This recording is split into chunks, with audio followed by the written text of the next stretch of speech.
अभी आप देख रहे हैं RRS न्यूज। आइए। सर, तो ये जदयू के विधायक कह रहे हैं कि खड़गे वर्गे कौन है। कांग्रेस जो देश की सबसे पुरानी पार्टी, उसके राष्ट्रीय अध्यक्ष को बोलता है खड़गे वर्गे। अब सब कुछ बोलते हैं सर, तो सब कुछ सामान्य कैसे माने गए? अब कल का एक कांग्रेस पर जदयू के ही प्रवक्ता है जो उनके बारे में बोल रहे हैं कि भाई वे लोग संगीन मानसिकता के लोग हैं। दूसरे मतलब संगठन के लोग नहीं बोला, उन्हीं के पार्टी के लोग बोला। तो कुछ पार्टी में कुछ लोग ऐसे होते हैं जो भाजपा के दलाली करते हैं। अगर इसलिए वो ऐसा बोल रहे होंगे तो वे उनकी बात है, उनकी सोच है। ऐसा कोई बात नहीं है। क्या इंडिया गठबंधन में सारे सब कुछ एकदम सर मारन भी कुछ कहे ना सर। बिहारी को बिहारी सड़क में झाड़ू मारते हैं। उसके पहले कितना DMK का नेता है वो कुछ ना कुछ बोलते रहे।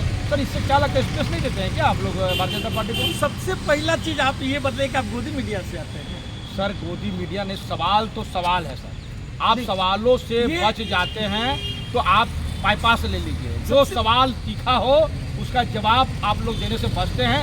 यही कांग्रेसियों का प्रॉब्लम है, ये जनता का है। दयानिधि मारन जो बात आप सर सवालों का जवाब सुनिए ना। दयानिधि मारन जो बोले हैं वे क्या चीज बोले हैं, उस चीज को गहराई से सोचिए। बता दीजिए ना क्या बोले, माने बता दीजिए ना। वे जो बोले कि हिंदी भाषा भाषी के क्षेत्र के लोग जो आ रहे हैं, जो कम पढ़े लिखे लोग हैं, वहाँ पर जो शिक्षा का विकास नहीं हुआ है, हिंदी पट्टी में जो बोला जाता है यहाँ पर, और वे आ करके यहाँ जो भी काम मिल जाता है झाड़ू मारने का या जो भी काम के लिए, जो मान लीजिए जो पढ़े लिखे नहीं, अगर पढ़े लिखे यहाँ पर उस ढंग की व्यवस्थाएँ दी जाती है।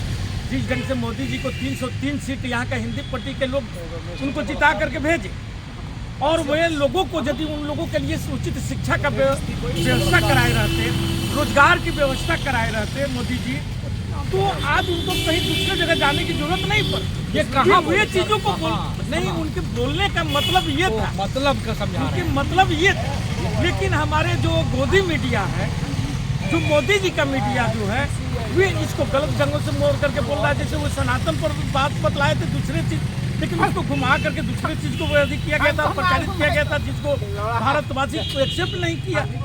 तो ये इन लोगों की सोच होती है।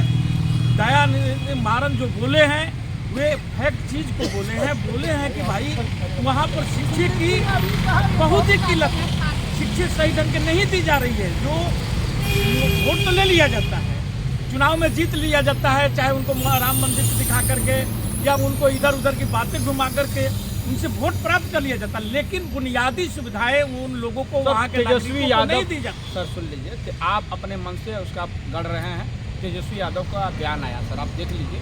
तेजस्वी यादव ने इस दयानिधि मारन के बातों का कंटेम्प्ट किया और वो कहा कि ये किसी तरह से सही नहीं है। आप कुछ और बोलते हैं। आपके डिप्टी CM जो है राष्ट्रीय जनता दल के और बिहार के जो डिप्टी CM है वो कुछ और कहते हैं। अब जैसे आप ही अभी जो सवाल किया, आपको बोलने का जो मान लीजिए कि लहजा था, तो उससे तो यही लग रहा था ना कि आप भाजपा के द्वारा प्रयोजित जो शब्द है उसका इस्तेमाल कर रहे हैं। वही चीज़ हो सकता है कि तेजस्वी यादव को भी लगा हो, उनको थोड़ा खराब लगा हो। लेकिन हमारे समझ से, क्योंकि हमने उस न्यूज़ को देखा और वे जो अपने बातों को बताए, और वो भी आजकल का न्यूज़ नहीं है, वो 4 साल पहले का वह न्यूज़ है। 4 साल पहले का वह न्यूज़ है, आप लोग ठीक से देखिए। मुझको चूँकि भाजपा को इन सब चीज़ों को मतलब कि लोगों को भटकाने के लिए ये पुराने न्यूज़ों को लाया जाता है और उसको सामने रखा जाता है लोगों के सामने में। और जिसको आपके ये मीडिया बंधु है, जैसे जिसको गोदी मीडिया के नाम से जाना जाता है, उसको वो प्रचार प्रसारित कराते हैं।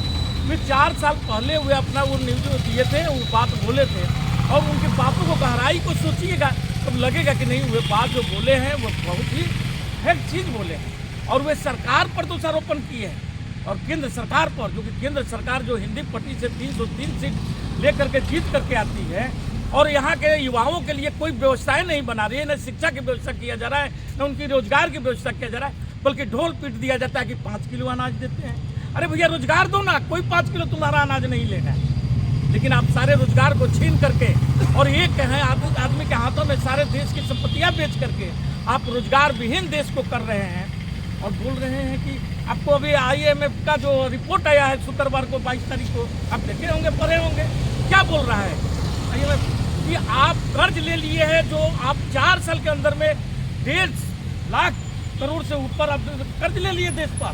क्योंकि आज हर व्यक्ति के ऊपर में देश के 140 करोड़ हमारी जनसंख्या है और 1,40,000 रुपया हर व्यक्ति पर कर्जा चढ़ा दिए आप।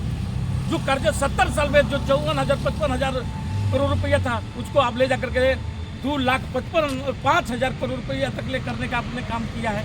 और बात करते हैं कि वह दयानिधि मारन क्या बोल दिया, आप लोग असली मुद्दे पर बात नहीं करते। सर एक सवाल, बात है रोजगार महंगाई पर बात करिए। मायावती गठबंधन में आ रही है कि नहीं आ रही है?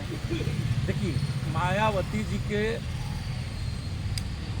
भी बुलाया गया था और वो विचार कर रही हैं, उनकी जब इच्छा होगा वे देख रही हैं, समय इनका इंतजार कर रही हैं। उनके साथ कुछ मजबूरियां हैं क्योंकि वो जान रही हैं कि यदि हम आ जाते हैं तो तुरंत हमारे घर पर ईडी और सीबीआई पहुंचना शुरू कर देगा, जैसे इंडिया एलायंस के साथ में हो रहा है।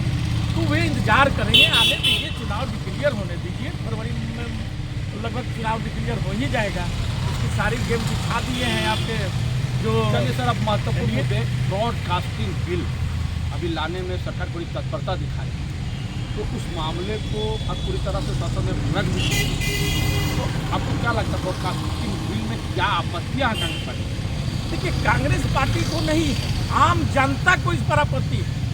ब्रॉडकास्टिंग बिल ला करके जो लोगों को अभी तक सदन में या रोड पर आवाज़ जो बंद करने का काम किया जा रहा था, अब जो सोशल मीडिया पर जो लोग आवाज़ उठा रहे थे उनकी आवाज़ों को बंद करने का काम ये सरकार कर रही है।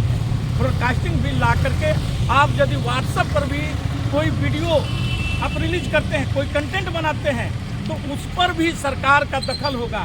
कल आएगा सरकार का कोई भी एक कर्मचारी हो, कोई भी ऑफिसर आएगा, आपका मोबाइल, आपका ये माइक, सारे चीज़ों को उठा करके लेकर चला जाएगा, जांच के नाम पर ले जा करके रख देगा।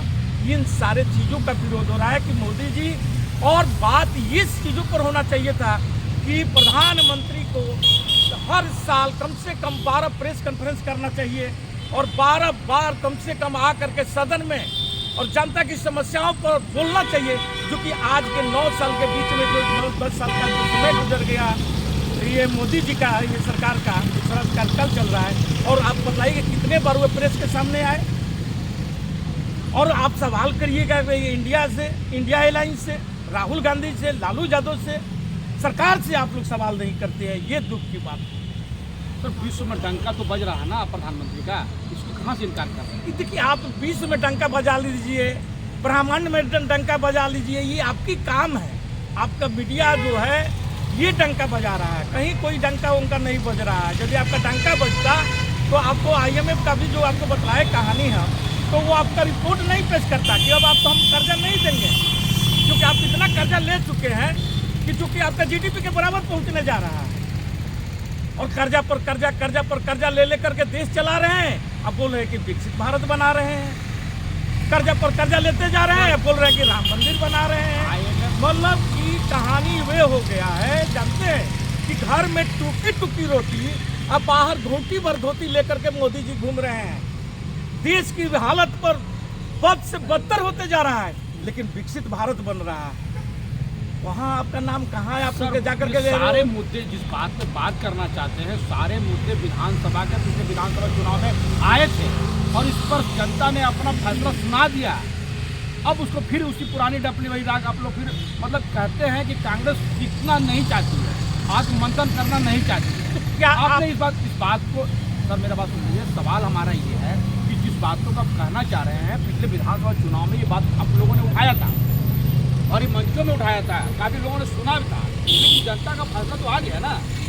जनता का फैसला आ गया, स्टेट में आ गया है, तो क्या उससे लोकसभा का भी प्रभावित हो जाएगा? तो ये जवाब वो तो आप बताएंगे ना सर। नहीं, यदि उससे प्रभावित नहीं होगा लोकसभा में, ठीक है, वहाँ के लोगों को हर क्षेत्र में अपना लोकल समस्याएं होता है, वहाँ की समस्याओं के आधार पर लोगों ने वोट दिया। और वोट के बारे में आप ही जानते हैं कि सारी मीडिया, आप ही का मीडिया दिखा रहा था कि राजस्थान जीत रहे हैं, छत्तीसगढ़ जीत रहा है, मध्य प्रदेश कांग्रेस जीत रहा है और जीत गया बीजेपी। तो ये सब क्या खेल है? ये अंदरूनी मामला है। आप लोग सवाल उठाइए, पेगासस पर सवाल उठाइए, जिस पर लोगों की निगरानी रखी जा रही है। अब ब्रॉडकास्टिंग के द्वारा आपकी निगरानी रखी जाएगी, आपके कंटेंट पर निगरानी रखी जाएगी। देश को किस ढंग से मतलब कि गुलाम बनाया जा रहा है, इस पर बात कीजिए। देश को आज चारों तरफ से गुलाम बनाने की जो अंग्रेजों की पॉलिसी था, उस तर्ज पर आज मोदी जी चल रहे हैं।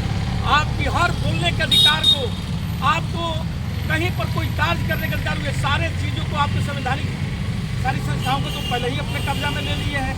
एक सोशल मीडिया था जो आम जनता की आवाज़ जन जन तक पहुंचाता था, आप उस पर भी अब कब्जा जमाने के लिए ये बिल ला दिए हैं। तो आप देखिए, इनके हाथ में अभी जनता ताकत दी है, वे जो चाहेंगे जिसको करेंगे। अभी तक तो संसद में लोगों को बोलने की आज़ादी रोकी गई थी, अब आपको अपने घर में भी बोलने पर प्रतिबंध लगाया जाएगा, आपको घर में ही कैद करके रखा जाएगा। चलिए, बहुत बहुत धन्यवाद।